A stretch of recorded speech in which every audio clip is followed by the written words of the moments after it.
All right, it's 11:11 now. I just forgot. Yeah. So welcome everyone to today's session of Zoomdemic. Today we have a really interesting a person who's going to give a very interesting lecture talk on the language of propaganda. Ritesh is a senior, and he is currently in the KM Institute of Hindi and Linguistics in Agra. I guess I hope that everything is like the format of the of asking the questions is clear to everyone. And I would again request everyone to keep their mics and or video switched off at this moment. And now it's all to Ritesh. Ritesh, go.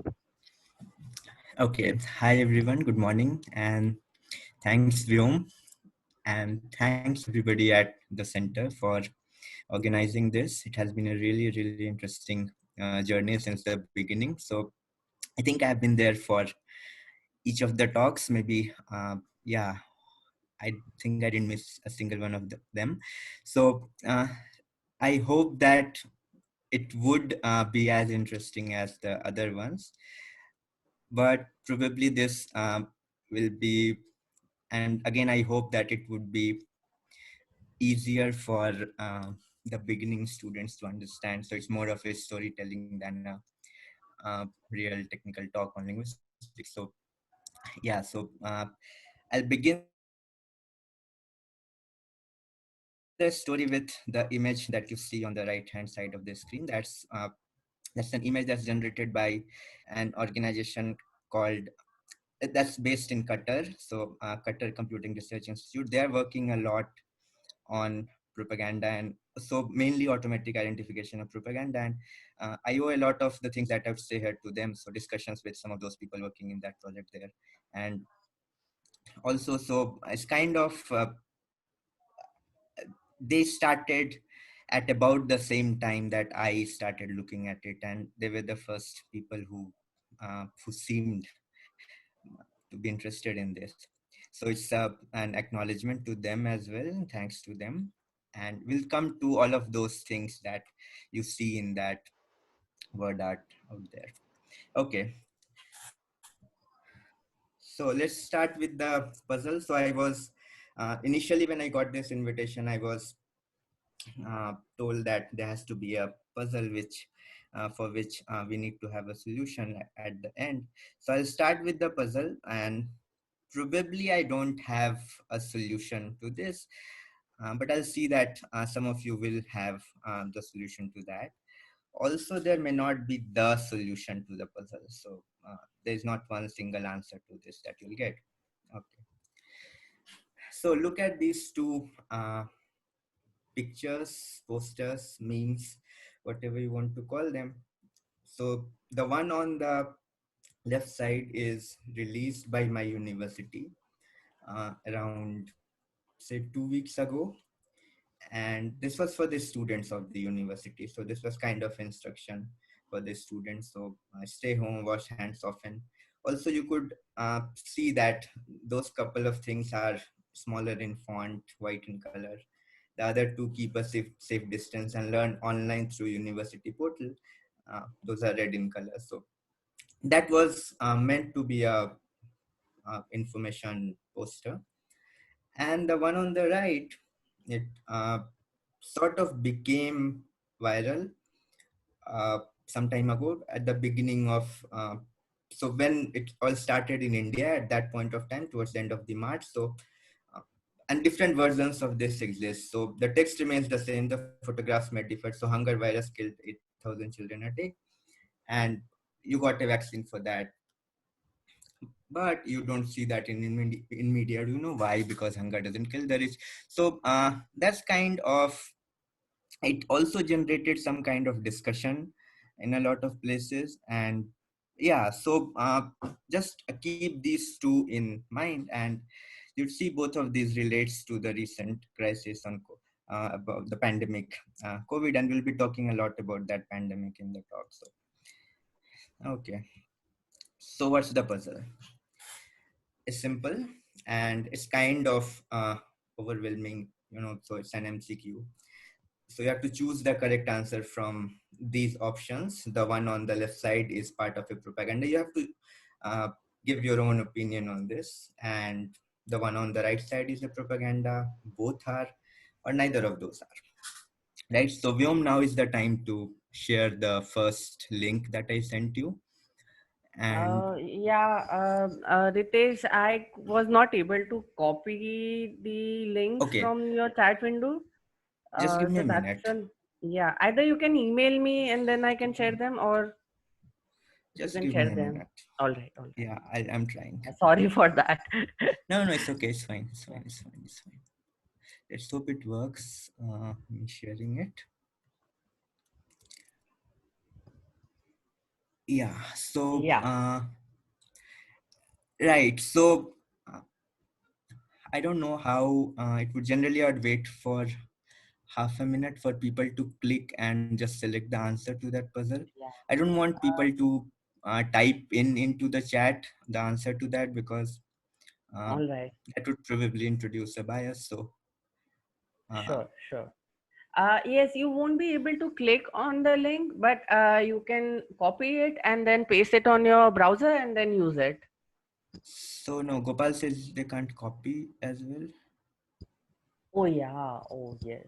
Oh, is That's that a thing with this? yes. So How do you we share have this? to share it as a link. I don't know. Can you do that? So is there an option to share that as a link in here? No.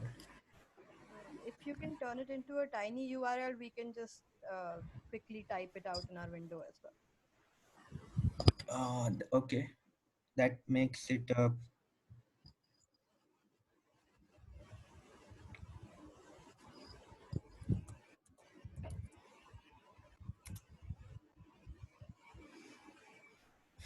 just give me a second.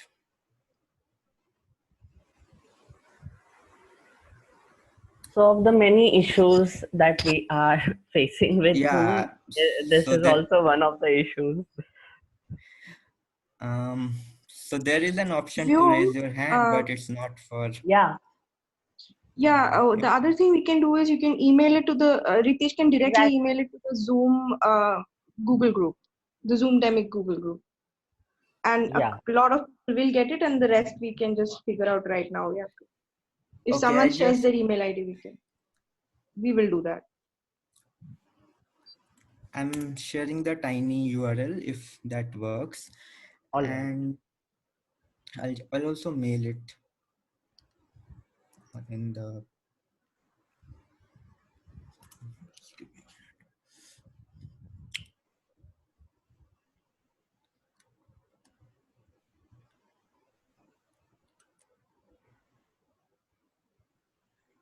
Yeah, I have that.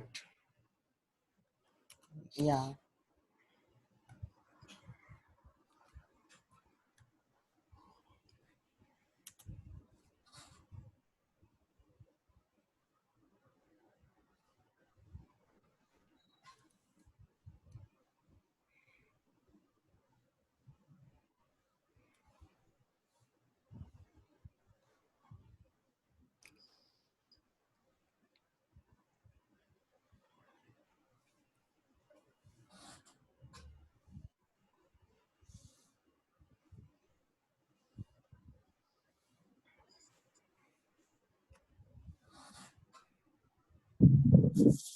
Ritesh, for now, can we just answer here?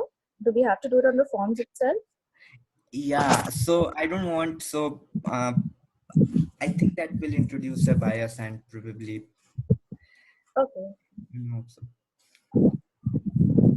yeah, we don't need the answer. So right now in the so I'll move ahead with the presentation while people could click on the link and answer, and then we'll come back to all that. right. Yes. Yeah. Alternately, they can just answer to your private chat so we don't see everybody's answers. Yeah, that could be done. So if they could answer privately, that would also be fine.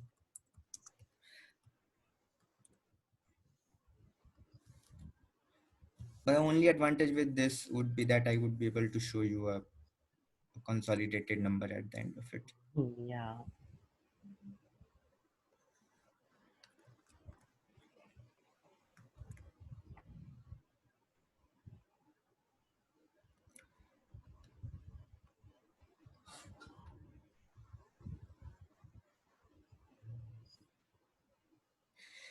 Okay, so I've mailed it as well, and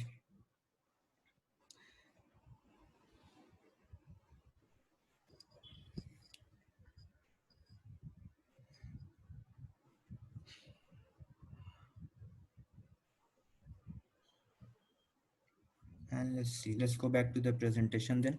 And Yeah. so either you could use the if you could type this out, the tiny one, or you could have mailed it as well. Hopefully everyone would receive that.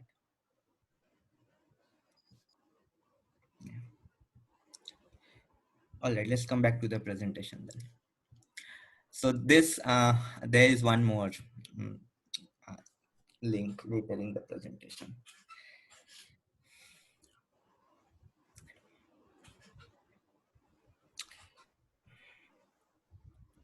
Just give me one more minute. Vyom, I'm sending you the second one. If you could do the tiny URL thing, and while I Okay. Yeah. yeah, so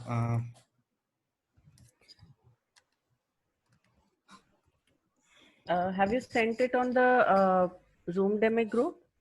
yeah, uh, All right. Yang, Inakshi, whoever has access to that group, can you please do this?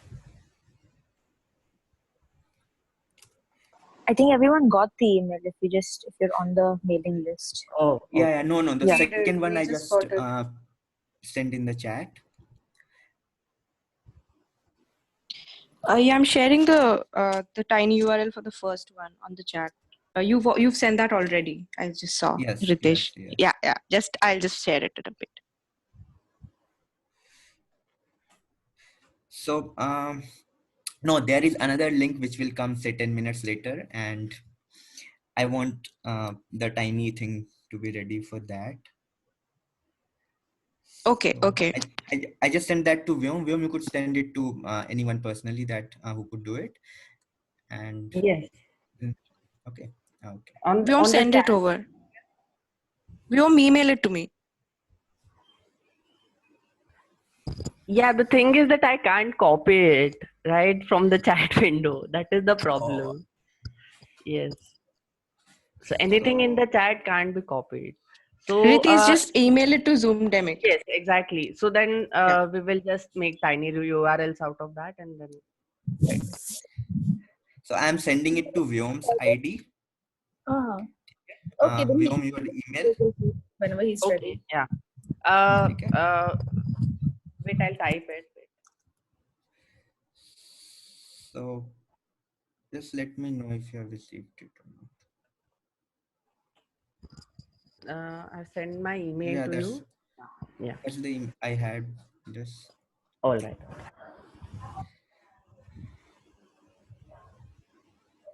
Okay, so let's move ahead. I wasted quite a bit of time on this.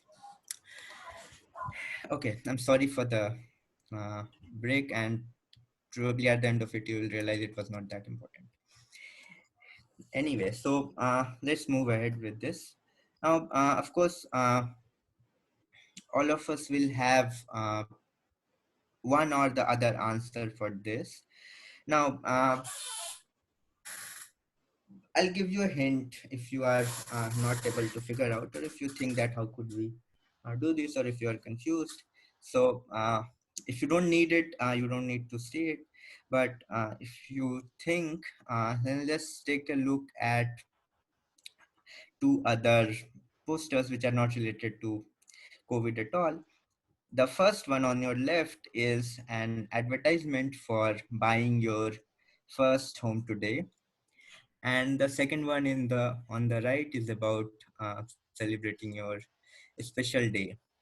So it goes something like this: had these two been part of the puzzle, the correct answer to the MCQ would have been the third option, which is to say both of these are as well part of some propaganda. So that looks surprising, maybe even shocking for some people in the beginning.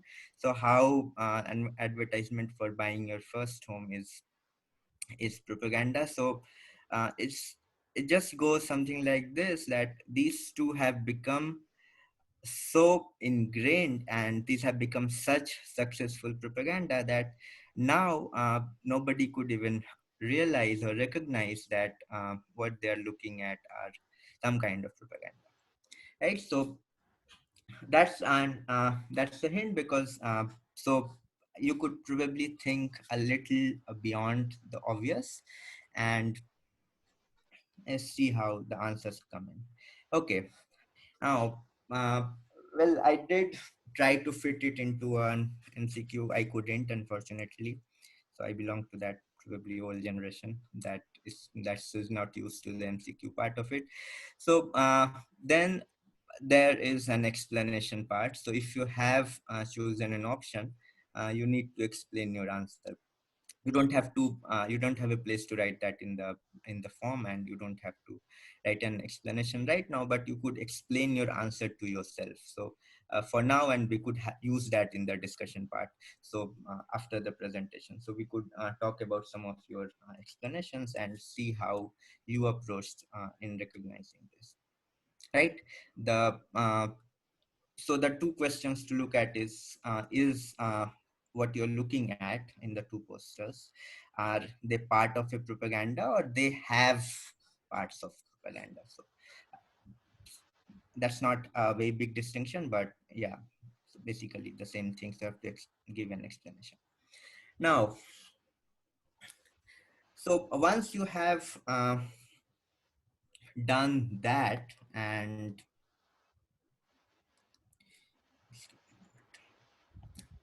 so I hope that at least half of you or most of you would have got the link and would have filled up the form, or at least you had an answer in mind about that. Now, let's go back a little and try and look at what exactly mean by propaganda. So way back, Postman 1976, he defines propaganda as the use of language which is designed to evoke a specific kind of response from its readers or hearers. The general aim is to fool people and to influence public opinion about something, some event, or some product, anything. And you have to, so that's the general intention of propaganda, is to fool people. Right, so that's 1976 version of propaganda. Right, 2019, and from a slightly different perspective. So Lloyd, and it's a rather radical view, I would say. So here's how he defines it, and says that mass media is itself, it's not trying to provide the public with factual information, but it's rather to gaslight and propagandize them into subservience and support for elite positions, most of which are against our own interest. So as you'd see, that's a rather radical position, and rather left radical position to take. Most of the literature that you will find on propaganda would hover around that spectrum. Okay, so will not work with either of those two definitions. So here is what we could start with, what could be the working definition. And so I've just jumped some of the things, and we'll see how all of this comes into this working definition. So it's the practice of backgrounding, marginalizing, and filtering the uncomfortable, disturbing facts by foregrounding the less uncomfortable or completely false facts in some cases, in order to mislead people into believing a specific narrative. It is manifested and implemented via various methods, including the use of specific kinds of language. Okay, if I'm going too fast, and if you want something to be explained, and so I see a lot of MA students, so if you want me to explain some of these things, please let me know. Otherwise, I'll skip, and I'll just move ahead. I'll keep on moving ahead. Yeah. You have to intervene in between. Are there any questions?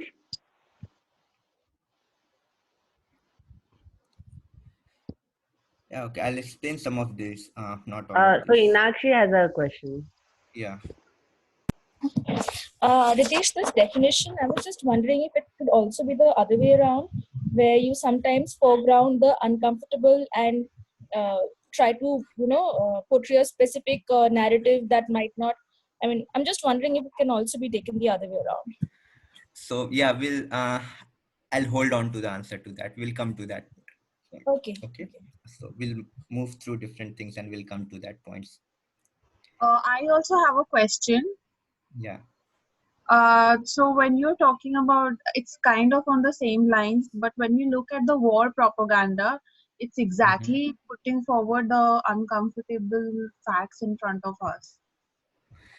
Yes, yes. So we'll come to that part as well, as I said, right? So, acha, what exactly you mean by war propaganda? So, anti-war or pro-war? Depends on which country is producing it. Right. So, it depends on a lot of things, right? Yeah. If it's anti-war, then I don't know if if it could be called a propaganda at all or not. So When they're we'll see. depicting the enemies, in the depiction of enemies, they're putting all the uncomfortable facts and how they are killing them, and how the portrayal of enemy is very much similar to portrayal of evil. Right. So we'll also take a look at this question: if an event or description of an event or arguing for or against an event is really propaganda, or is it something else that we should be looking for? Right. So it also see that it includes the use of specific kinds of language. So what do we mean by those specific kinds of language? Right. Okay. So there are two very close friends of propaganda, and so one is hyperpartisanship. So the extremely one-sided narratives. Generally, so a lot of these ideas has been proposed in the context of news items. So propaganda was studied and it continues to be studied a lot by researchers in media studies, and they study how news portrays all of these incidents. So but what I would be talking about is not just news but also in general any kind of narrative that you get. So hyper partisanship is, it could be one sided on any side of the spectrum, on the right or on the left, but it has to be extremely one sided for it to be hyper. So generally propaganda is is propagated through hyper partisanship and fake narratives on social media as well as mass media. So the, as you see, it's the whole of this forms what could be called a propaganda ecosystem, and these are the important components. Now, it seems now there have been a understanding, a very clear understanding that it's for fooling people. So that means propaganda has to sound credible and convincing for a pretty long period of time in order for it to survive and succeed. So we saw that buy your own home and celebrate the special day, they have survived for many years. So at least around 100 years now. That was the first when it was introduced, by your own home, in the US. So if it doesn't sound credible and convincing, how could it survive for a long time? Its purpose would be defeated. Fake narratives, on the other hand, does just the opposite. So that could be a possible contradiction, but it turns out it's not always so. So fake narratives may not be the whole of it. So you have certain facts and then you pepper it with fake narratives. So that's how it works. And so, and in collaboration with hyperpartisanship, so it works rather well for a lot of time. Okay, so we'll look at one of the models, probably one of the most famous models of propaganda, which is from a media studies perspective. So Herman and Chomsky, 1988, they it was largely formulated by Herman, but Chomsky was one of the co-authors. So yeah, they proposed five filters.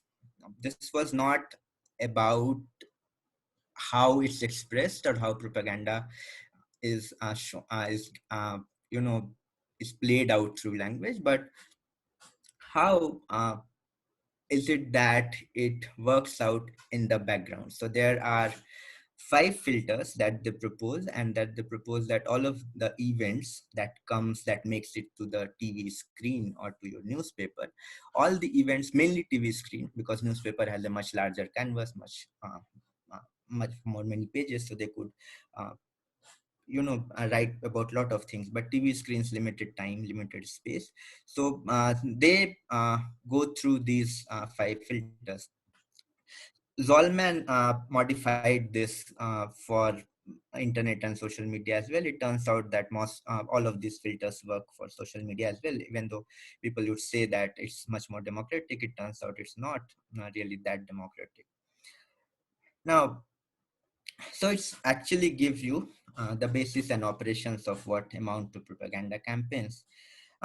These filters determine what they call newsworthy events, and they kind of log the parameters of discourse. So you will talk and debate about those things that are there on the TV screen. So it's 1988, and TV was a big thing. It still continues to be for most part of the world. Hmm.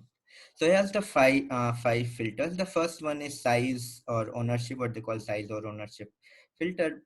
So the most of the successful media organizations, they were and continues to be dominated by big corporations and wealthy people.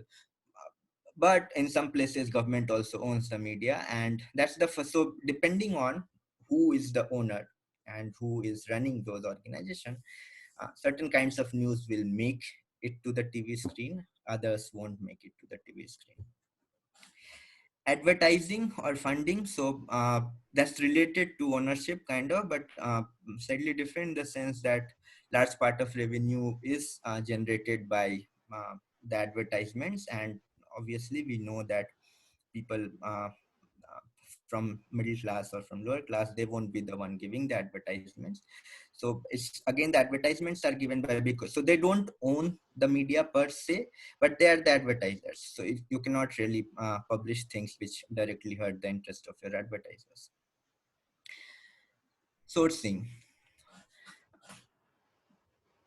a lot of times, or most of the times, we as well as the news channels, they rely on information provided by, again, government and big businesses and what are called official experts. So they are funded by the powerful.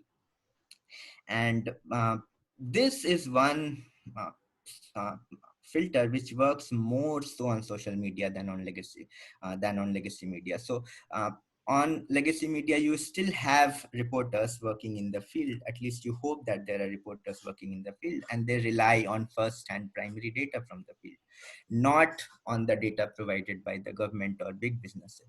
But on social media, most of us, we rely on those official numbers or official facts. So that's how we determine the presence or absence of fake news, actually. So that's one of the first things that people are told, that you look for the official sources.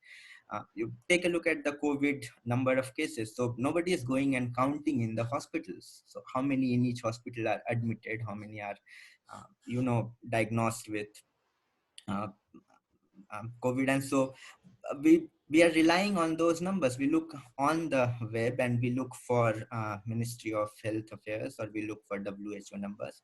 So we rely on those official experts. Whatever we get from there, that's our source of the information. Now if something gets filtered before that, so we keep on hearing this about China and also about India a lot of times, that government is not making all the numbers publicly available. We don't know the numbers, so we are getting, and we are talking about those numbers. So we don't have any other option. So sourcing is one of those filters which doesn't allow a lot of information to come out. So from where we're getting the information, so those are the places who are running their news organizations. Now flack as a disciplining mechanism, a lot of times, even if some of the news organizations, they become brave and they sort of manage to escape one of these filters, and then what they get in return is negative response, smear campaigns, lawsuits against them, and a lot of those things, and all of this will resonate with you. So you would know, so probably about the uh, the the case against the ED case against NDTV. So they have been running quite a lot of news items against the government, and so I think it's a 48 crore case against NDTV, uh, and they claim that it's all public transaction, but still they have to face this flag. They also have to not just lawsuits but also smear campaigns and negative response. So that's you could actually see this working right here right now, and that sort of close down debates and prevent access to all kinds of relevant information about lot of things, about crucial policies, about decisions that the government or the big businesses are taking. And there have been some very explicit instances where debates have been stopped, debates have been so I think Ayodhya judgment court has said that you cannot have debates on that in the newsrooms. So those all of this work as some kind of a disciplining mechanism. The same court, of course, I uh, was recently reading that they refused to so against the communal stuff, against the Tablighi Jamaat thing. So there was an attempt to stop communalizing that event, and the court said that we cannot interfere in media's freedom. So but that didn't hold in case of Article 370 or Ayodhya judgment. So that's one of the things that works a lot.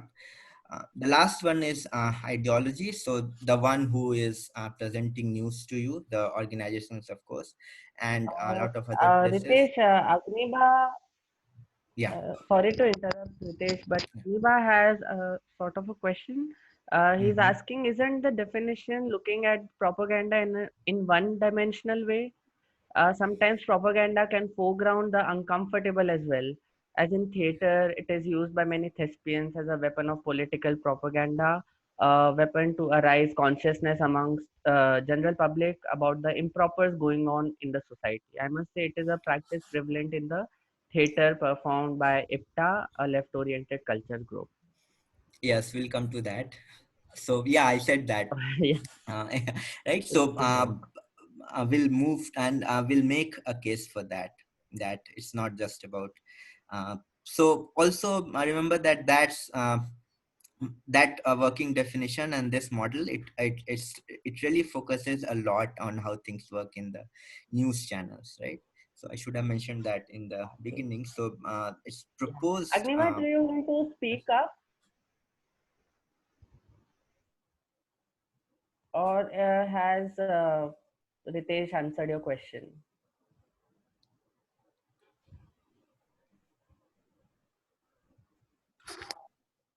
Can you hear me? Yeah. yes. Uh, Actually, I was just thinking that actually, Utpal Datta once said that for him, theater is a weapon of political propaganda and nothing else. So I was Yeah, thinking from this point of view. Could you share your opinion on that? yeah. So I'll reduce this. So what I'm trying to do is to reduce defining propaganda from opinion to more concrete stuffs, and we'll see how we could arrive at that. But one of the things is that yes, if you look at the larger picture, it's definitely that definition would come as limiting and lacking in a lot of things. But as Okay. far as the news channels are concerned, Yes. that's so let's for now, for these few slides, limit ourselves to the news channels and how things Yes. works on the news Yes. channels, Yes. Yes. Yes. right? So in that context, that definition would probably work, right? In that limited context of how Okay. things Okay. work on the. I got it. I got it. Yeah, so we'll come to that point as well. So we'll revise that definition, so to spill the beans. Right, so I will have a revision of that. That's why it was a working definition, right? Okay, so now coming back to ideology. So there have been a lot of times when you have what's called what could be called socio-democratic policies like universal health care or free education. So this is, remember, this is Herman and Chomsky. They're talking a lot in the context of the US, and some of that would, of course, you could see that it would work in other contexts as well, or other similar capitalist societies, so to say, or the ones, the places which work on the US model of business and politics, so to say. So, but it may or may not work in a lot of other places. This some of these things, the at least the filters themselves are sort of universal. So you will have at some places like US, there are certain things which are classified as communist. At other places, a similar policies could be, or similarly seemingly good policies could be classified as capitalist, or something like that, right? So you also have this religious fundamentalism, which could be classified as secularism, and those kinds of debates, they are just filtered out and never take place, because ideology works as a filter there, right? So those are the five filters. Now the point is, uh, that those five, you know that, or you probably now you know that there are five filters through which the news items pass through, and they sort of decide the direction in which the discourse will happen. But how do you know that that is propaganda? So the things which are filtered out, you don't have access to that, right? So what you have access to is what has made it through, right? You know, at least that's what the assumption. If something is filtered out, then you don't have access to that, or most of the people will not have access to that. uh, the filtering is not absolute.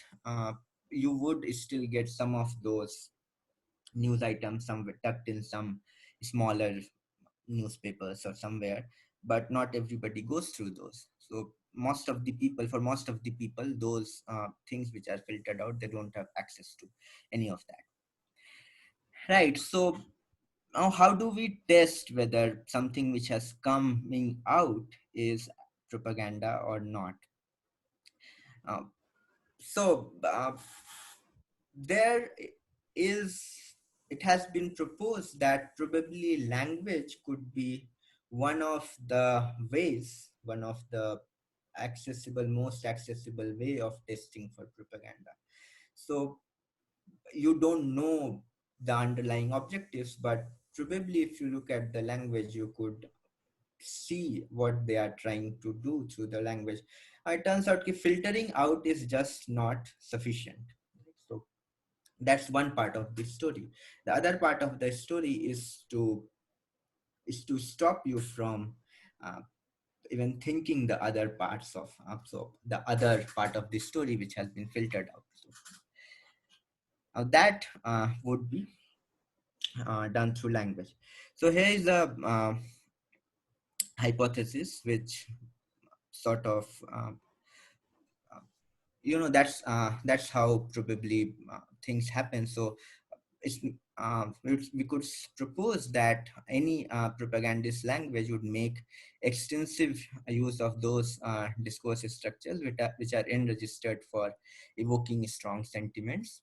So this is the kind of language that is continuously updating, evolving, uh, that's inaccessible to the outsiders, so those who are not the targets of propaganda, but they're at the same time replete with what's called the text default readings for the targets.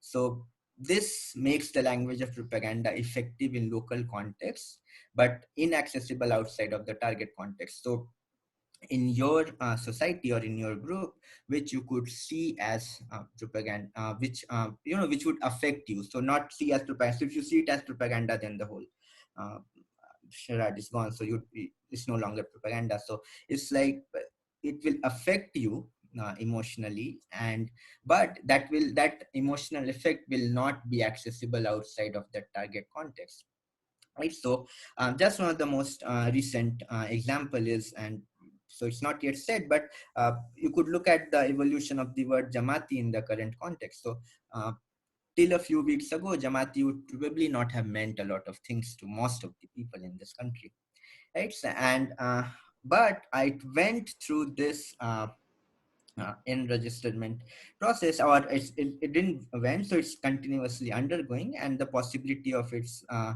and we could also look at how it would be used in the language of future propaganda. So that word Jamati would know is, it will hold a special meaning to lots of people now in this country. So how that came out to be, how that became possible, and it was not so. Some of those readings that the word will have, probably they were not spelled out very clearly, or it was not defined for most of the people, right? So I will take a short detour to understand this hypothesis. So there are, for me at least, there are at least two ideas, the enregisterment and text default. So we had an introduction to enregisterment in the talks, and that was a really good introduction to enregisterment. So but I'll just revise some of the things, or focus on some of the things which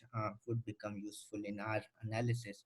So it's a socio-historical process. So it's not something which happens synchronically, so it happens over a period of time, and that's why I said that the it's not Jamati is still not enregistered for certain kinds of effects, but it is undergoing that process.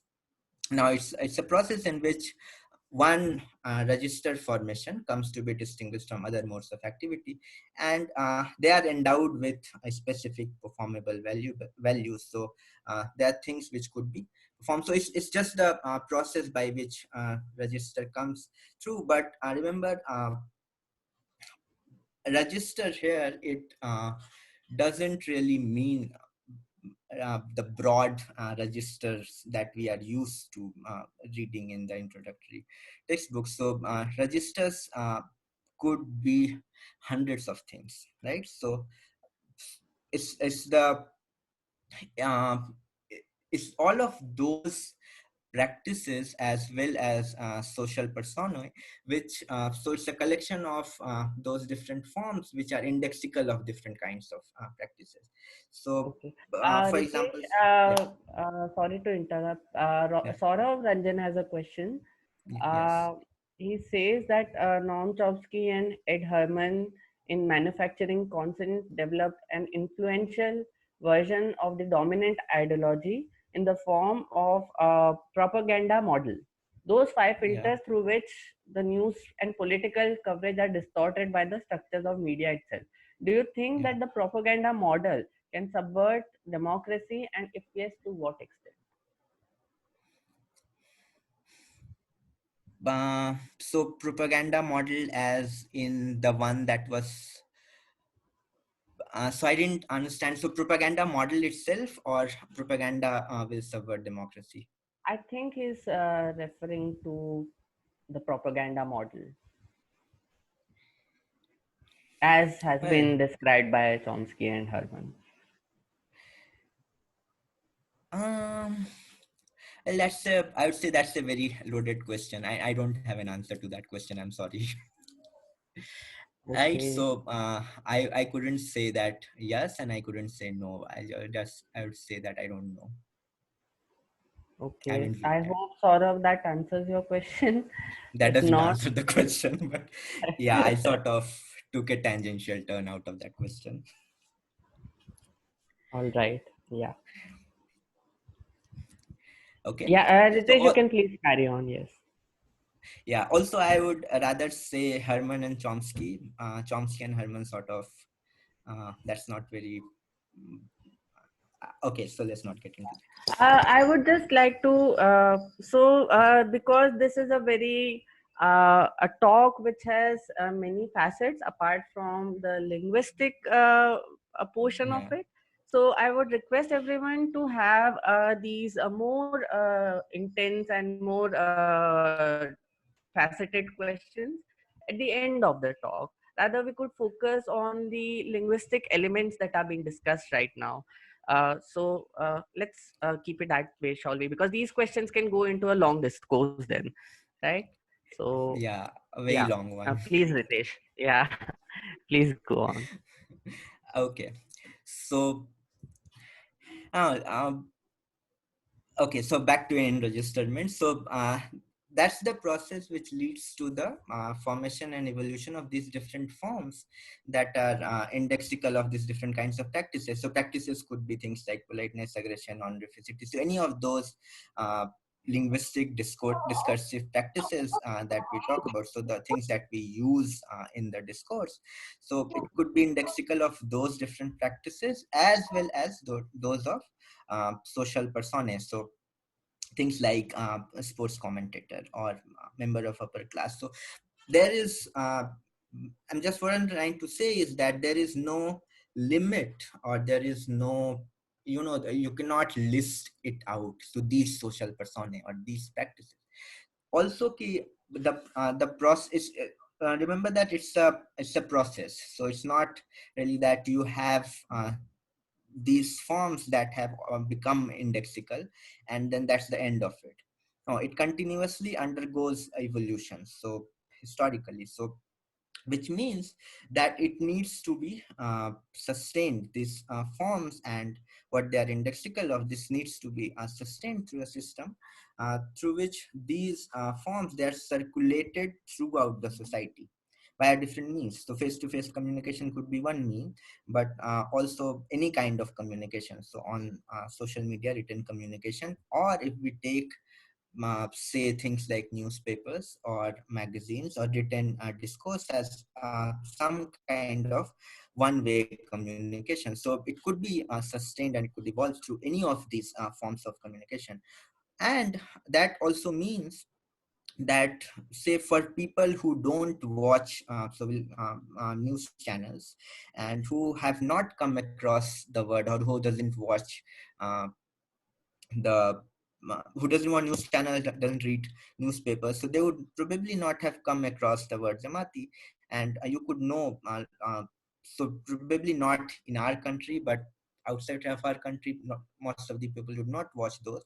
They will not have access to uh, those values that are attached to this specific word, or they will not know that these so in this case one is specific word, but there could be lots of other forms that are indexical of these different social persons. So in this case it's a social persona that is being so the word is sort of shows it uh, indexes certain kind of social persona, not a practice.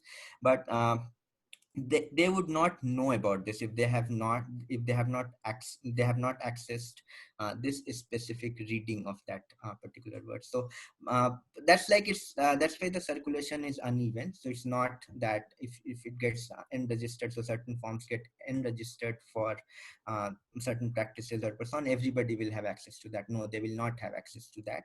So only those who has come across this, they will have access to that.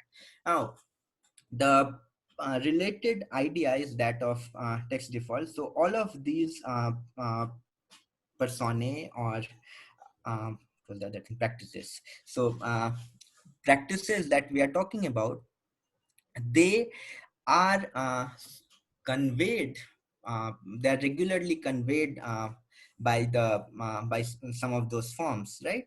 So text defaults are those uh, set of practices or set of effects. Let's for now let's call those effects. So those set of effects which are uh, regularly conveyed by the expression by those forms, by expressing those words, those phrases, those structures, which convey certain kinds of effects in the absence of other contextual effects. So let's assume that there is no interference from other contextual effects. So those are the things that will be so one particular word or one particular expression will not convey only one effect. So it could convey a set of effects, right? So well, of course, those effects could be altered by way of reinforcement. So you see that a lot of people are expressing the same effects by using those forms. So that sort of reinforces itself, or it could be mitigated or cancelled.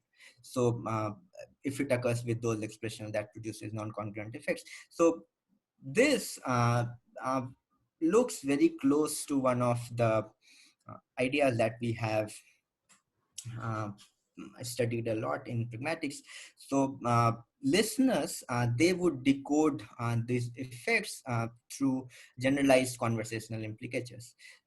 I think we also had an introduction to implicatures in one of the lectures. So uh, the generalized conversational implicatures, they are diffusible under specific contextual and contextual conditions. So they implicatures hold in most of these situations, but if there is certain contextual conditions that is not amenable to that implicature, then the implicature is defeated, right?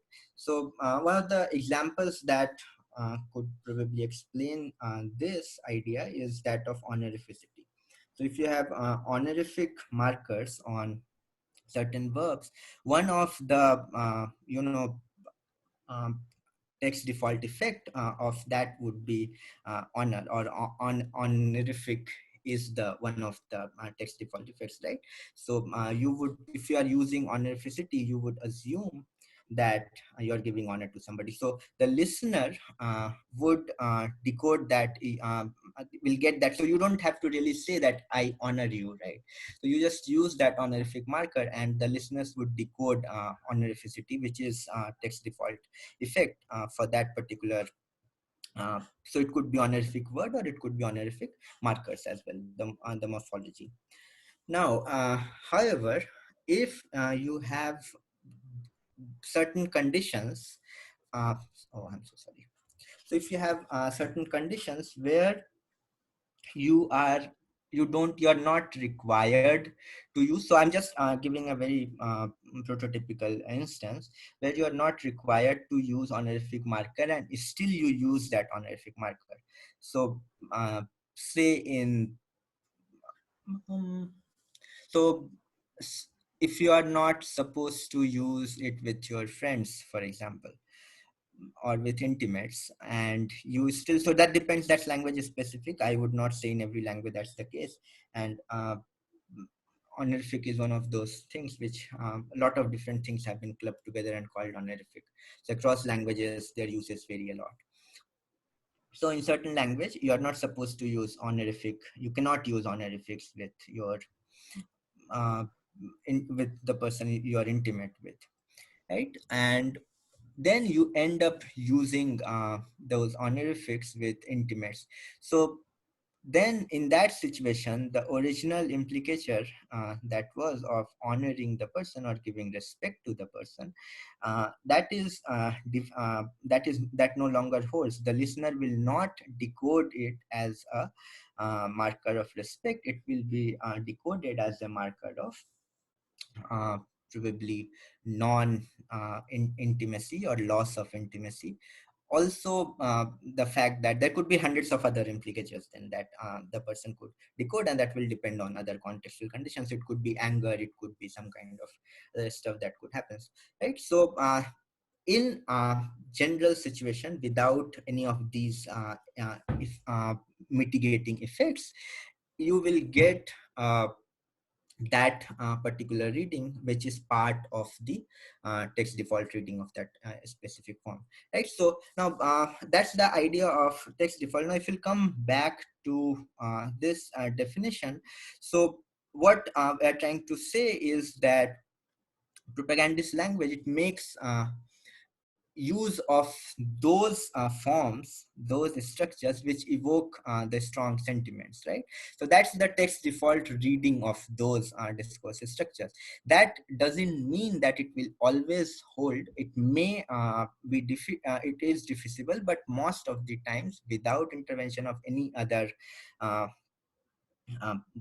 contextual effects, it will be it will evoke those strong sentiments, right? Now, why this is important is because this sort of gives us a hope that if the strong sentiments that it evokes are diffusible, if those implicatures are not ingrained, it's not fixed, then we could probably introduce those co-textual and contextual stuffs in the discourse that may be able to nullify this strong sentiment uh, implicatures, and that would probably defeat the propaganda. So that's why this hypothesis, if it turns out to be true, that would make sense, that would give us uh, some hope in how to deal with propaganda, how to probably defeat. But there are, as you could see, there are stronger forces at work, so it will take a lot of work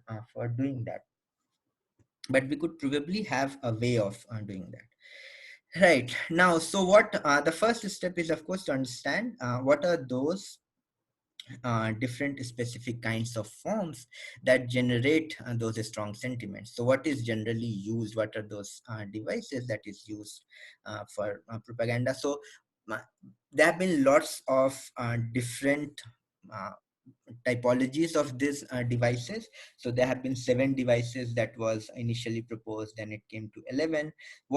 And there have been other typologies which proposes up to 30 different devices.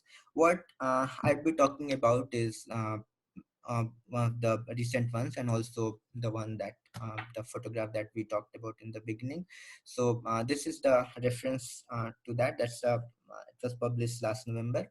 So, and we'll be using, so there are 18 propaganda devices. I'll not talk about each of those. I probably don't have time for each of those, but we'll look at some of those, and those ones which are probably more prominent and more common in the Indian context. So the examples here that I'd be using is mostly from the newspapers articles, or mostly from the newspaper articles, yeah. But there would be some other examples as well which are not from the newspapers, specifically from the newspapers. Okay, so let's start with the one. Also remember that these are not, all of these are not the devices, they are not strictly formal or structural in nature. So we cannot list out the structure, so to say. We cannot say that conditional statements will be propagandistic. So these are more rhetorical, and also so we'll talk about logical fallacies, that's part of these devices, but also these are more rhetorical in nature, in the sense that we'll talk about what kinds of effects those words are having. So more discursive in nature. These are the things that is decoded by the that has to be decoded by the listeners, right? It's not that these are not inherent devices of particular specific structures, but they sort of emerges in the discourse, right? Now let's take a look at loaded language. So as you could see, loaded language would make use of adjectives, and so let's I'll just read it out. यदि राज्य सरकार मना करे तो केंद्र सरकार चाह कर भी अपने स्कीम लागू नहीं कर पाती है, जिसका एक ज्वलंत उदाहरण, so the ones in the red are the places that you need to pay a little more attention to. Those are the examples of these devices. So Delhi में भी देखने को मिल रहा है, जहां मुख्यमंत्री अरविंद केजरीवाल के अड़ियल स्वभाव के कारण, and then it goes on, that something is happening, right? So Jwalant Udaharan and Adiyal Sobha, these are the examples of unloaded language, and they will uh, have strong emotional implications. So they could be either positive or negative. So in this case, this is a negative emotional implication, and that sort of influences the audience. While you are reading this, it's not saying कि Arvind Kejriwal बहुत अड़ियल हैं and things like that, but it just goes on into this, and you start the name Arvind Kejriwal, and you start associating that name with Adiyal Sobhav. So if it comes again and again, and you sort of, it starts getting enregistered for that. Okay, red herring. That's one of the logical fallacies, if you have read about that. So it's introduction of irrelevant material to the issue that's being discussed. It happens a lot. So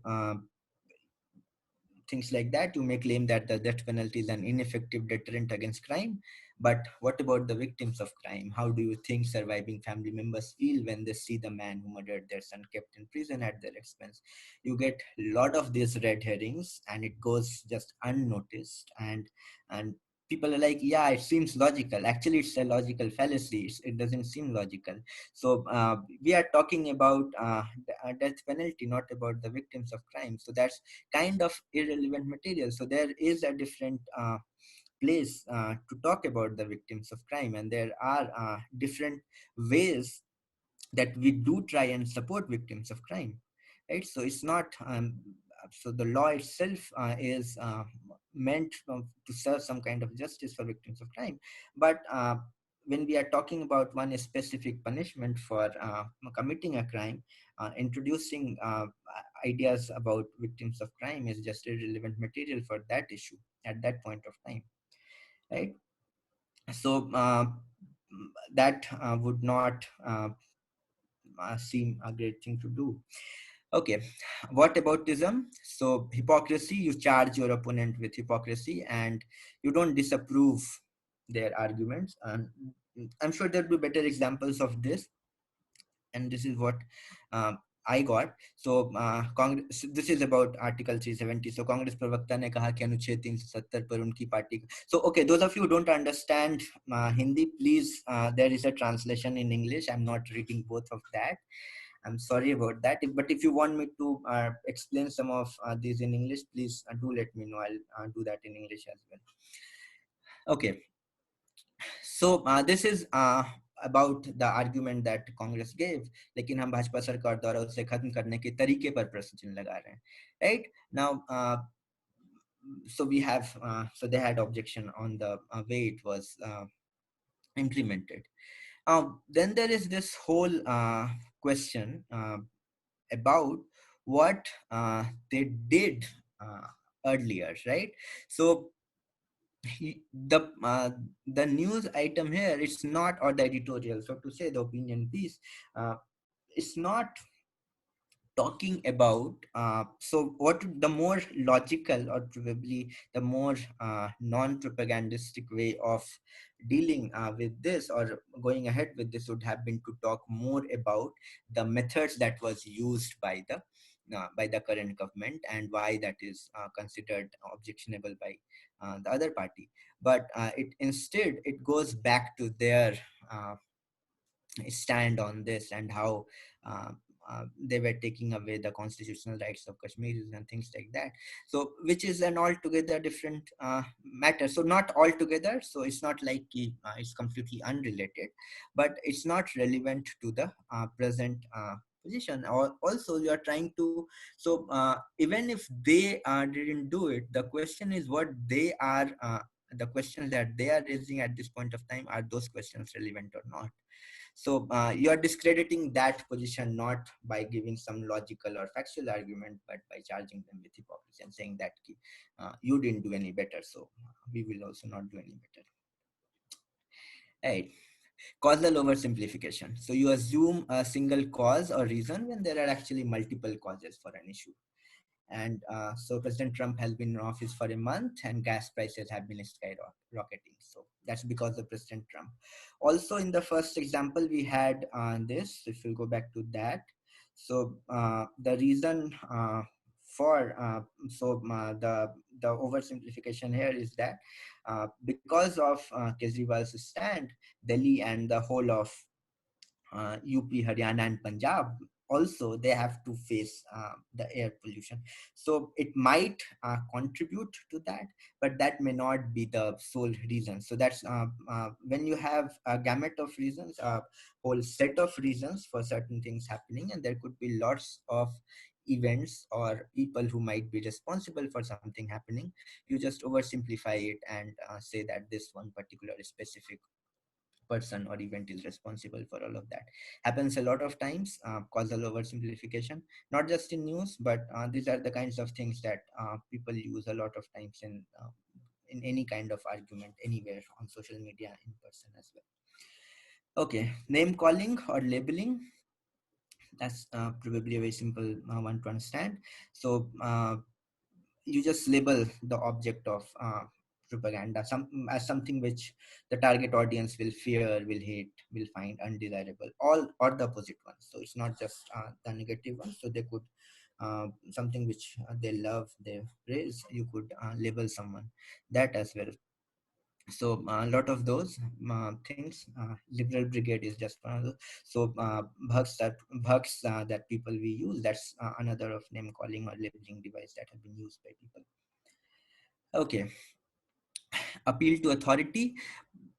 Um, well, this probably some of you have also, if you have done research methods, then you might have uh, studied about this, that you cannot, for any argument, you cannot appeal to authority and say that since Chomsky said this must be true.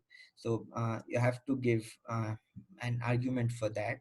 That same idea applies to everywhere out there in the discourse.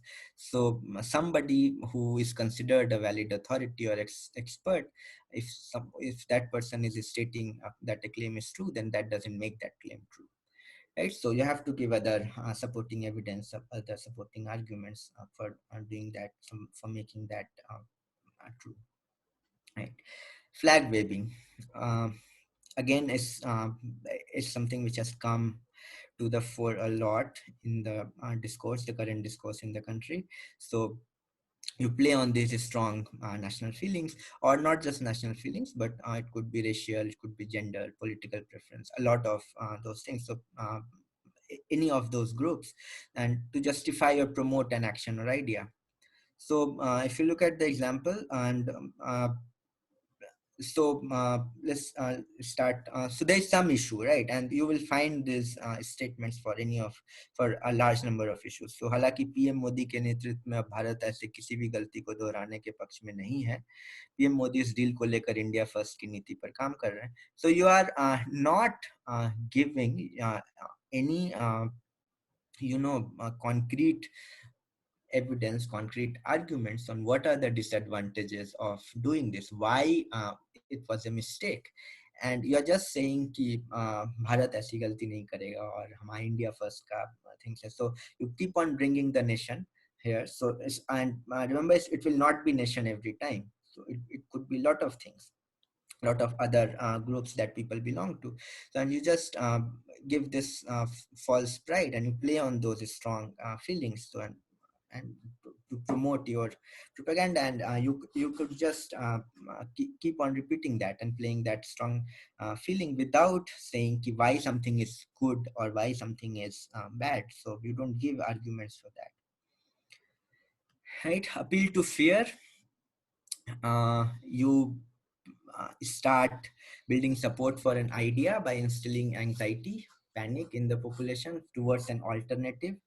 And so things like this, and this is probably one of the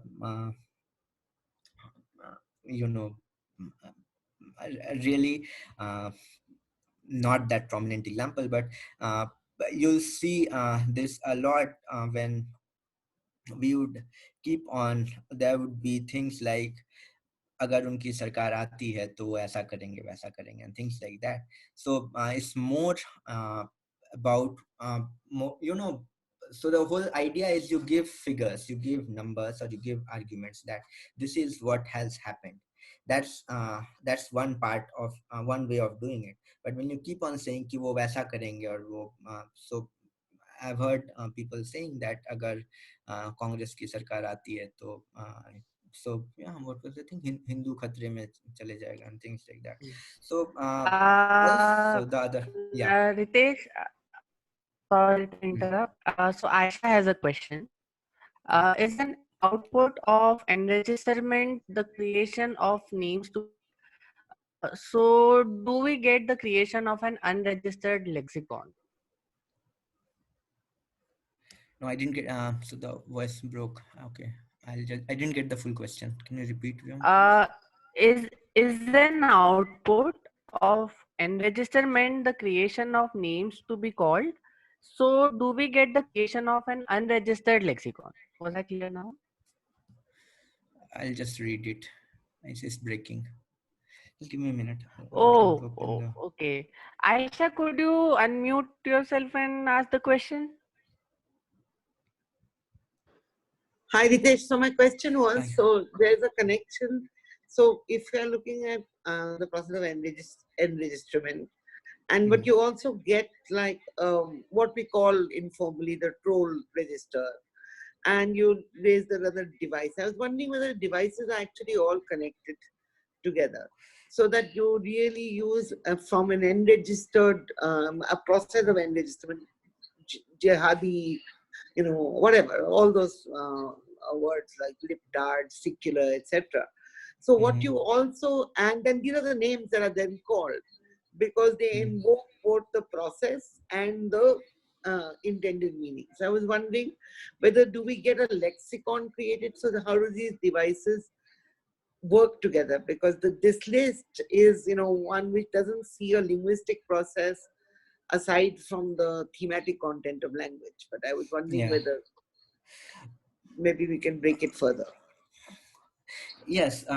So, Aisha, one of the things is that would, even if we get a list of things like that, that would, one thing would work in a specific context. The other is that it may not be sufficient for handling all of those cases. So I have chosen examples which probably look easier to decode at this point of time, but in lots of instances we could, so there would be two things in this. There would be one enregisterment that would happen among the group of trollers, so to say. So they will use these words with one set of text defaults, hopefully, probably. So the implications for them would be something. So that which we hope would be different from what the audience is expected to have. So the implications for audience would probably be different from the ones trollers have. If there is a community, if there is a group of trollers, so they'll have that. So now they would make use of some of these words. So yes, the devices are interrelated. So we generally see that in any document which is propaganda, so which is propagandistic, so they don't make use of one of these devices, so they make use of a lot of these devices. But listing is probably not something which is going to help a lot. Also, so we did an experiment, the for automatic identification of these devices and for propaganda itself, and we made use of these surface level features, so the specific kinds of words and things like that. And it turned out that our best performing system gave around 60% accuracy. So it could recognize only 60% of those cases. And it was not just listing. So listing didn't, we tried to start with listing, but it was just too varied. So we don't, uh, it doesn't really go a very long way in doing so. Yes, there is probably a need to break it down further, or maybe reformulate these devices in a better way. But listing would probably not be the way to go for. Okay, yeah. So Yeah. Aisha Does says, that yeah, I answer? think she's satisfied. So Okay. Shikar has a question. He has raised his hand. So Shikar, you can unmute your mic and ask. Hi, can you hear me? Yes. So yeah, I have a slightly related question. I think more for clarificatory question. Is the Hmm. idea that the propagandists, like the people spreading the propaganda, have a particular message to send across? Yeah. I was Uh, thinking of cases where multiple messages could be conveyed, right? So suppose I was a rabid Islamophobe, then if someone tells me Achhe Din Aayenge, then my Achhe Din will be different from my twin, who's a rabid Yeah. neoliberal crony or whatever, but who's not Yeah. necessarily an Islamophobe. Yeah. Okay. Yeah. Exactly. So it would differ. So it's not. Uh, so what I'm trying to say is not that the one who is spreading the propaganda has to give one specific message. So it doesn't have to be um, one. So implicatures, as I said, it would differ for different groups of people and how they decode it, right? And it may or may not be uh, in consonance with the uh, implicatures that the person who is spreading it or the group which is spreading it would like it to be. So it may differ for different groups of people. Yes, but the common factor would be that there would be a strong emotional sentimental value attached to it, which would uh, make you focus on things. So that was the idea when we started with. So it's trying to make you it's trying to uh, to set the parameters of the discourse. So you will whether irrespective of what kind of implications you get, you will talk about that. So and not some of the other things that probably is important to talk about. Yeah, so Right. Thank you. it's not one specific message that no. Yeah. Thanks, Striker. Ritesh, you can carry on. Yeah, okay. Right, so um, uh, okay, so where was I? Appeal to fear. So I think we did this. Right, so you would keep on telling that uh, if they are the something else would have happened, then the alternative is much more fearful than this, and you live with this and things like that. Okay, slogans, not it's not something which you will get very prominently in traditional media, but you will still get things. But this becomes much more prominent in uh, social media platforms like Twitter or Instagram, so things like that. So you have these hashtags, and you have to, you know, use those striking phrases that will include labeling and stereotyping. So yeah, slogans are something which is not very different from labeling. So there's a lot of overlap with labeling and name calling that we talked about, and it's just so probably generally the difference is in how it's executed. So slogans are generally executed independent of all other so so there's nothing else. So slogans are something which you know utter in isolation, and labeling on the other hand would have all of this discourse following and preceding it. Slogans are a standalone kind of thing. So that's the only difference. Otherwise probably you could merge. It would be difficult to differentiate slogan from labeling in a lot of cases, but sometimes slogans may not include labeling as well.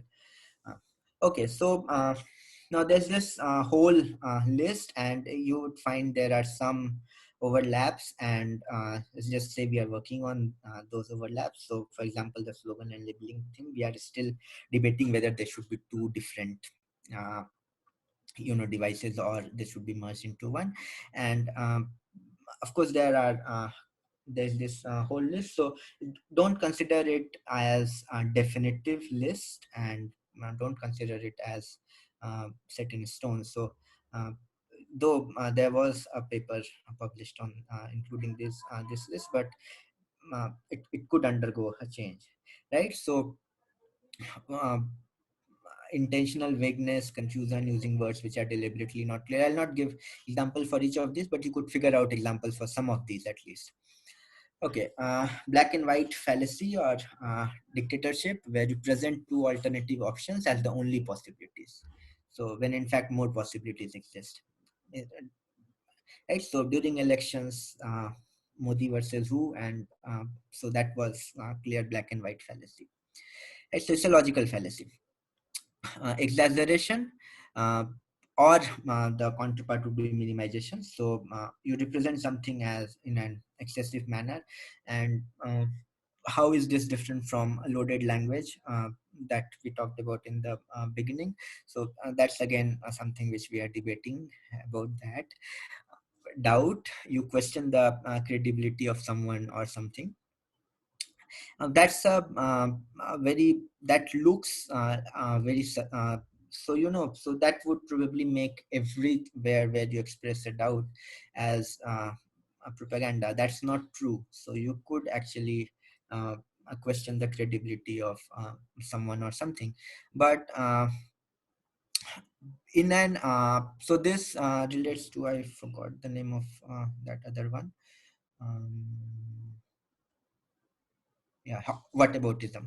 So this relates to whataboutism a lot. And again, so this is something which could be merged with whataboutism. So uh, you question the credibility in specific ways, and so you are not, so it's like the initial idea for putting this as a device was when you question the credibility of the person who is expressing an opinion, instead of arguing against or for that against that opinion, right? So you're just saying, if somebody is so it's the opposite of appeal to authority. That's how we put it. So if you are saying that if somebody has said something, that means it will be true. That is appeal to authority. If you say somebody has said it, that means it has to be false. That is doubt. So that's, you doubt the person itself and not the argument. You don't look at the argument that the person is giving, right? Straw man, uh, again, straw man argument is an old logical fallacy. So when you, and it's one of the most difficult ones to actually look at and figure it out.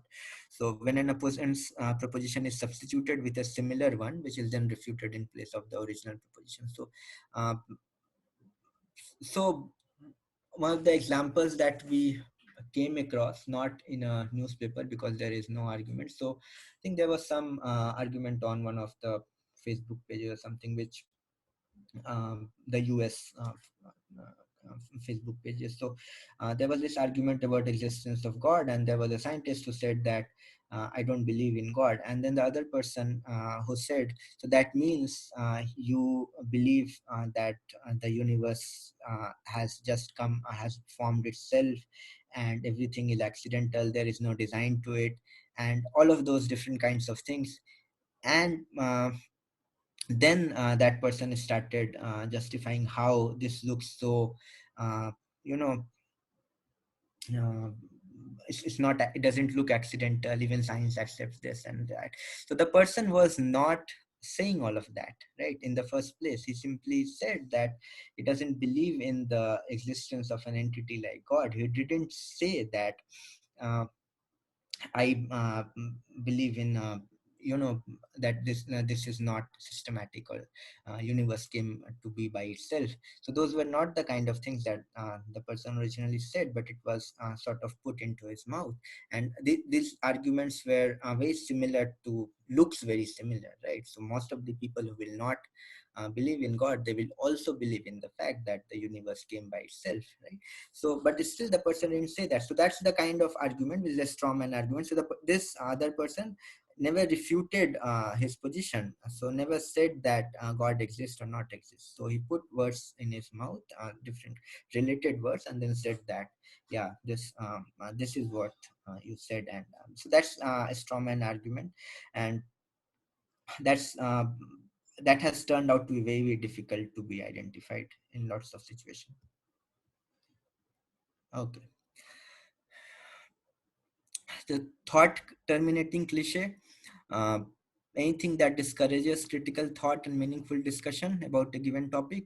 It's a very broad device, and a lot of those things could actually be could discourage the critical thought. But this is uh, something like so this is again one of those devices which it turns out is overlapping with a lot of other devices, and probably this is something which could be kept as a super category for a lot of different things.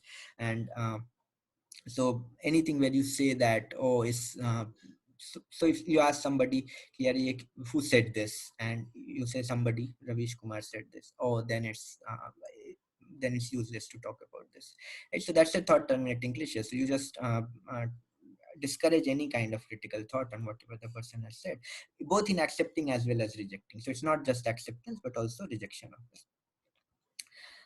Bandwagon, you are trying to persuade a target audience to join in because everyone else is taking the same action. You could also say that this is democracy, so what majority says, that's what happens. So if 99 out of 100 people said that this is so if, say, let's take something from uh, marketing perspective. So if 99 out of 100 people said that apples make great phones, so and so you should buy this, so it's like saying everyone else is doing that, why are you not doing that, why are you not buying the iPhone, or why are you not buying the iPad, so things like that. So that's bandwagon.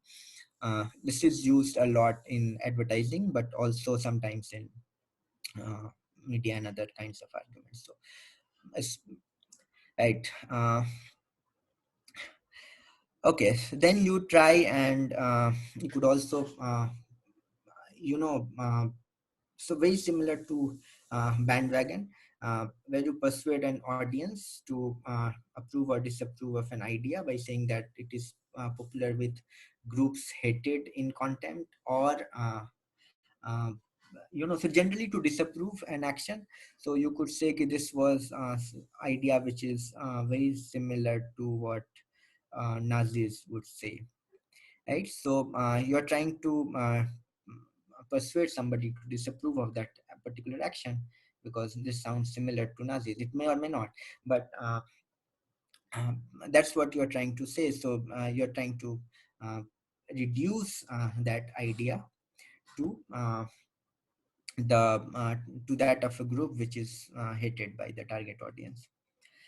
Okay, the last one, repetition. You keep on repeating the same message over and over again, and you hope that the audience will eventually accept it. So if you say, I think there is some saying related to this as well.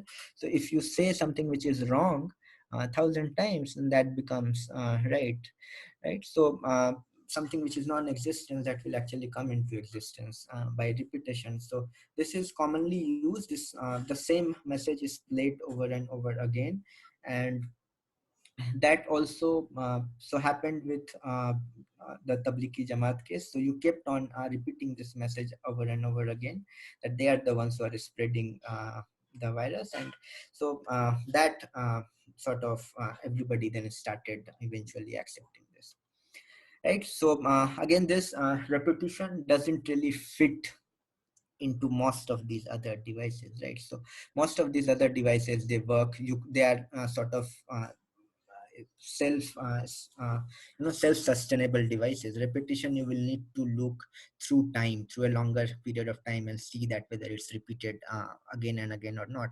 This is really one of those devices which cannot be decoded by looking at specific news items, or by looking at specific sentences. So this needs to be decoded over a longer discourse. And so again, we are thinking if this would be one of the things that could be moved out of the list of devices. Okay, so just to give you an idea, and this is based on English data set, and which was sort of annotated, and this is what the English newspaper based on English newspaper data, and I think uh, around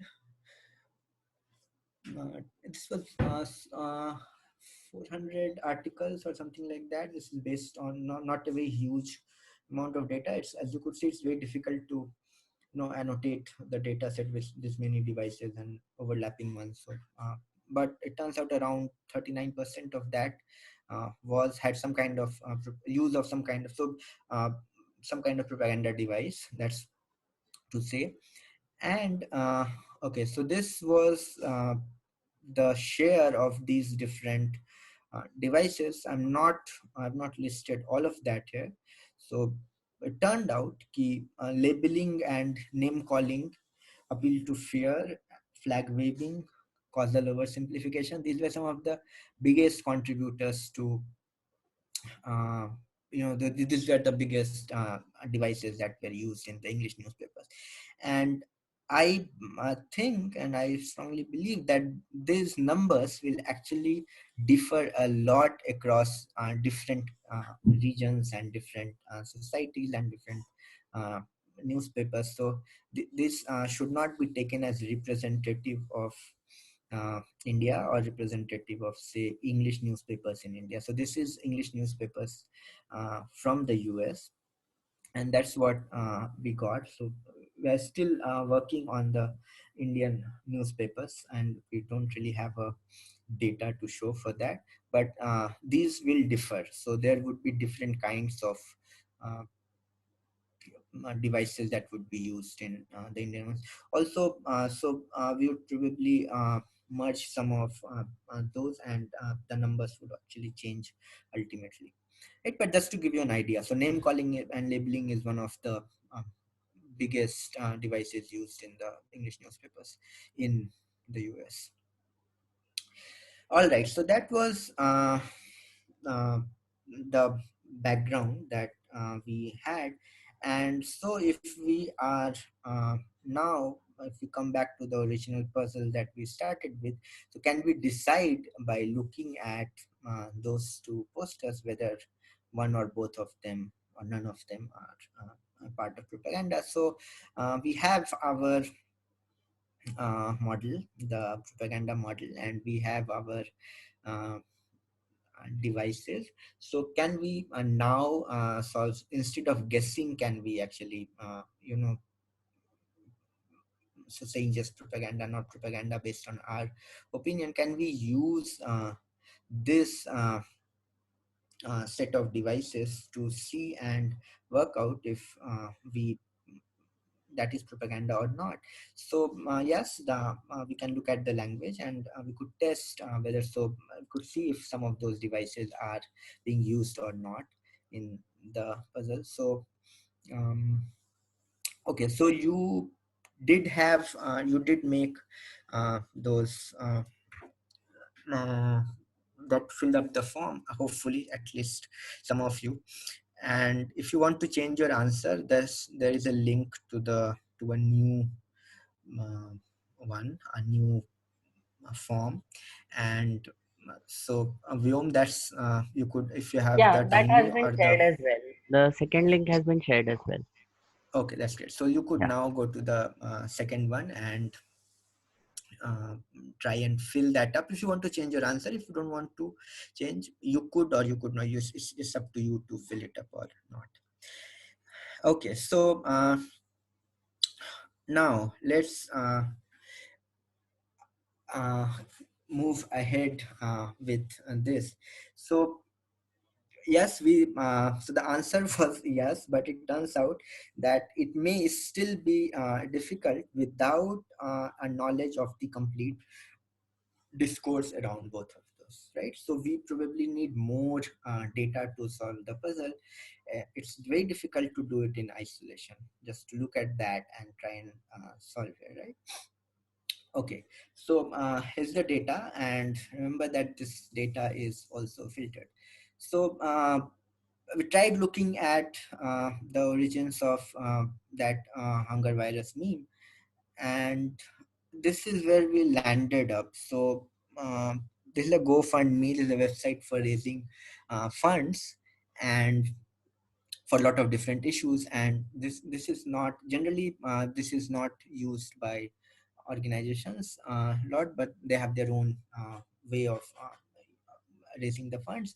But this is used by the individuals, and this was probably one of the earliest mentions. This was on March 20th. It could be so it comes with a disclaimer. I might not have looked very closely at this, and there could be earlier mentions as well, but I didn't find the earlier anything which is before this. And this is part of it's an appeal for a fundraiser by an individual. So it's like hunger virus kills more than coronavirus. That's the heading of the fundraiser. Right. So what else? So we just did a little research into this. So how true is this? Clearly, it's an emotional appeal. It appeals to your emotions. So there'd be hardly anybody who would not be moved by that appeal and would say that that's right. So if so many people are getting killed by hunger virus, probably we should, fund that instead of funding coronavirus. Rich will take care of themselves. It's just that so there are a lot of things that you could talk about this, but let's just focus on some of the things. So the 2019 hunger index, if you go through that report, so I didn't read it line by line, but I sort of went through it.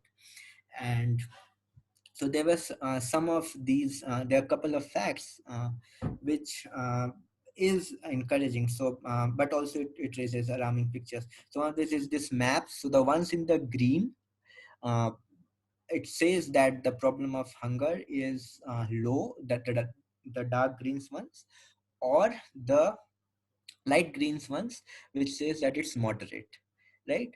However, it's serious for those places where you have yellow, and it keeps on increasing to alarming and extremely alarming for orange and the red ones.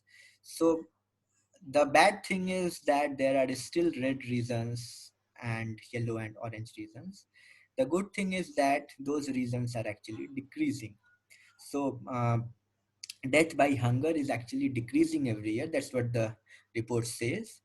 And the second important thing is that it may not be possible to draw that kind of generalization, so 8,000 children, since the data varies every year.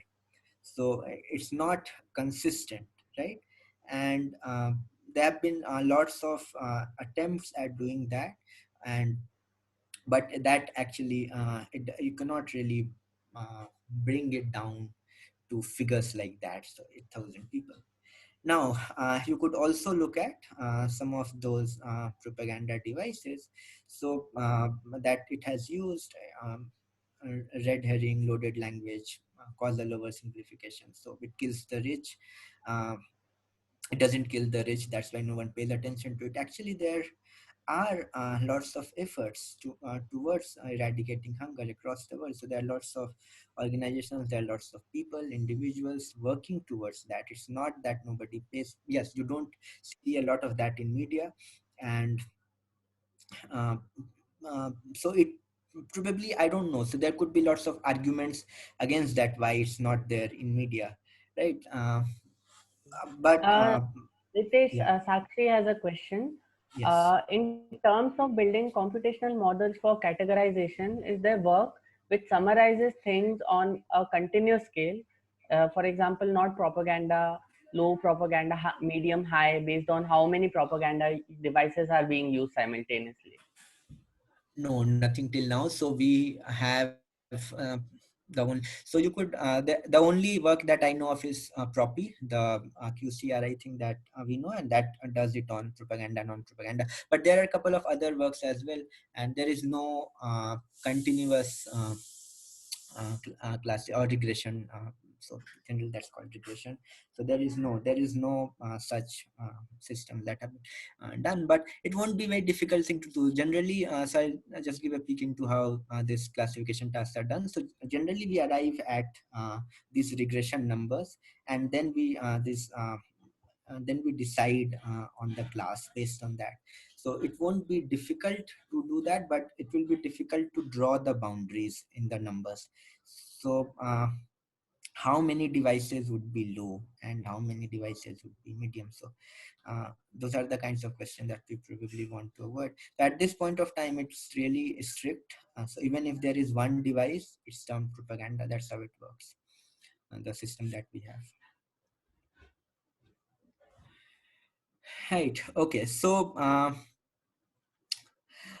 this one that the one on the right, the hunger poster, the hunger meme.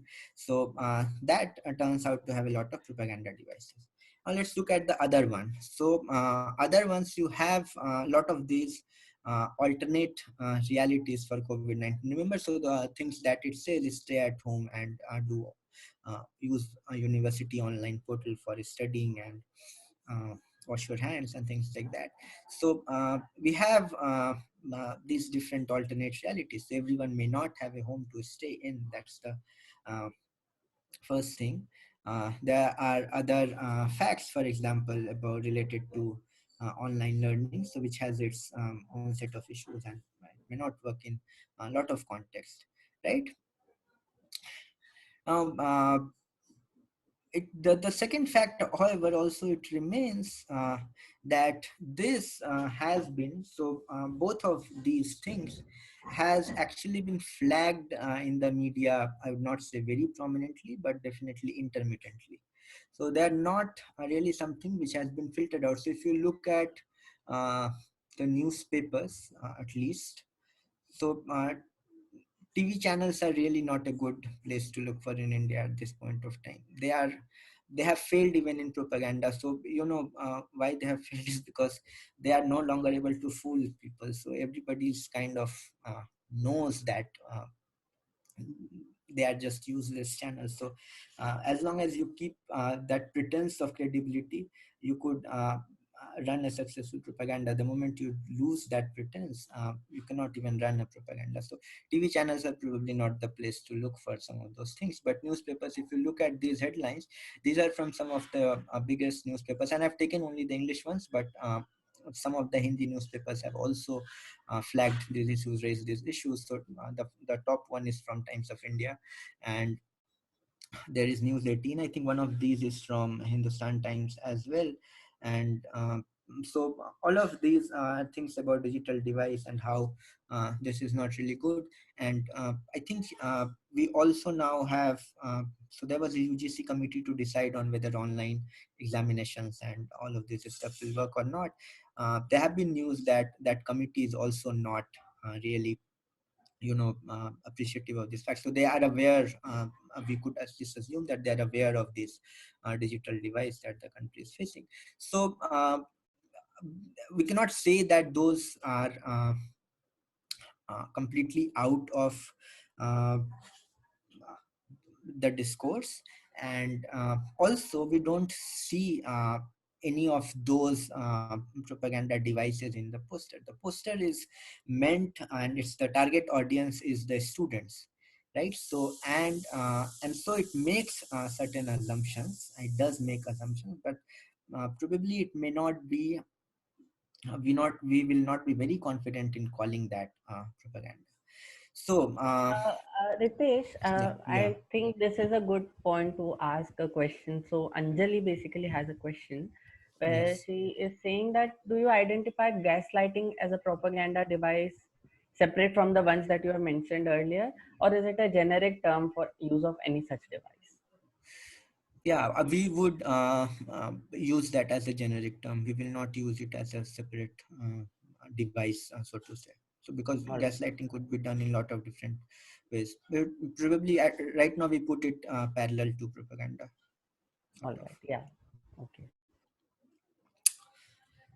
Okay, so that's the question that we were trying to answer. It turns out that the first poster, the COVID-19 poster, that's what that's what my proposal would be. So we don't have any conclusive evidence for that being a propaganda.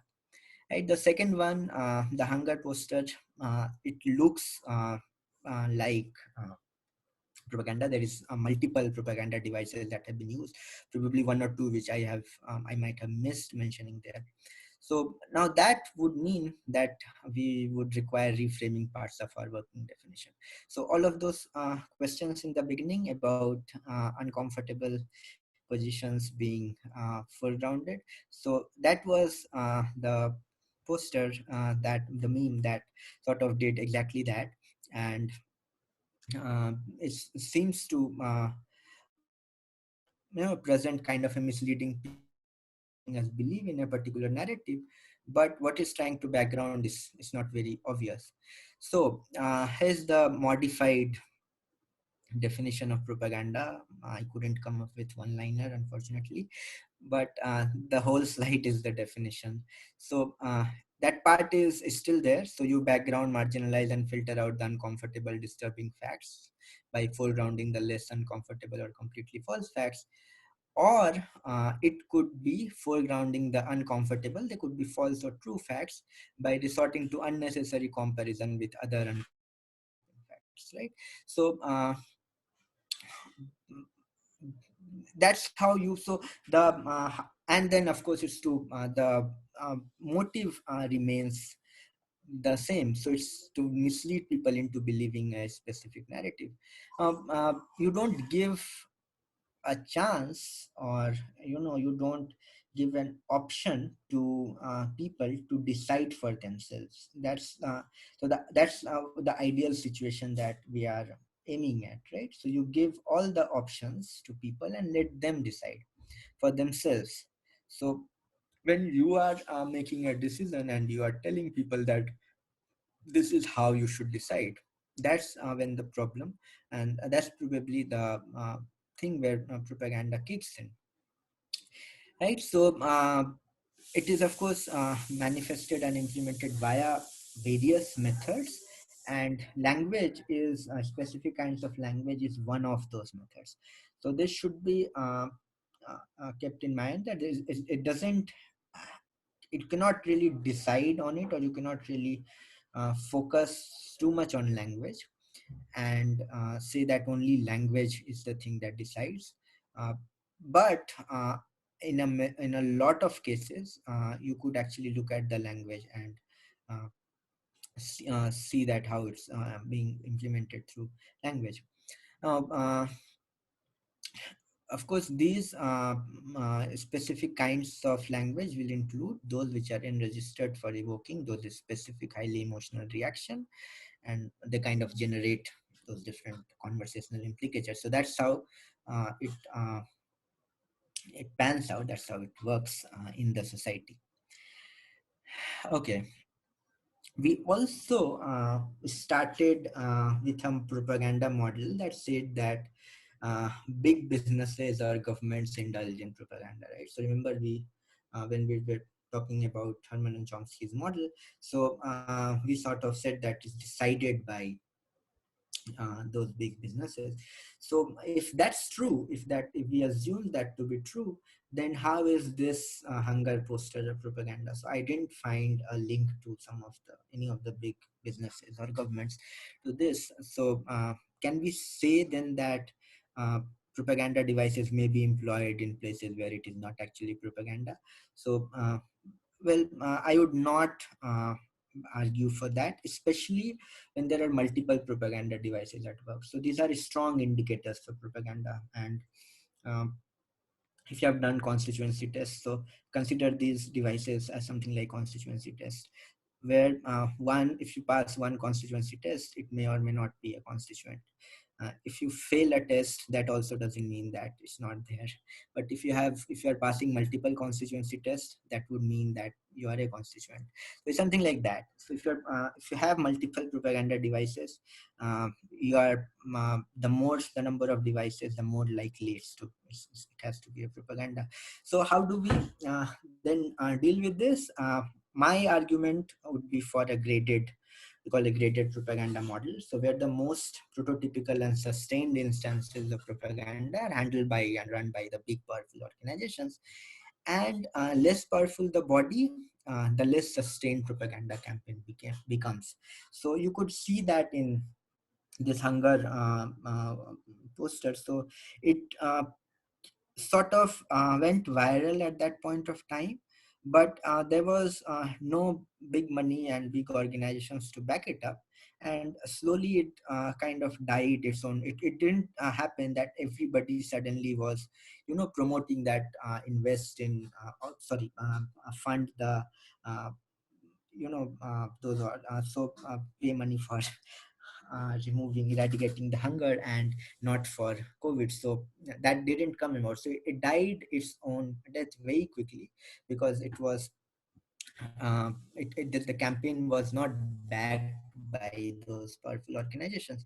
So everybody, so the thing is that anybody and everybody could initiate and start a propaganda campaign, but it may not be sustained over a longer period of time without the backup from uh, these big organizations. So that's what I would call a graded propaganda model. Okay, now there have been lots of questions around this.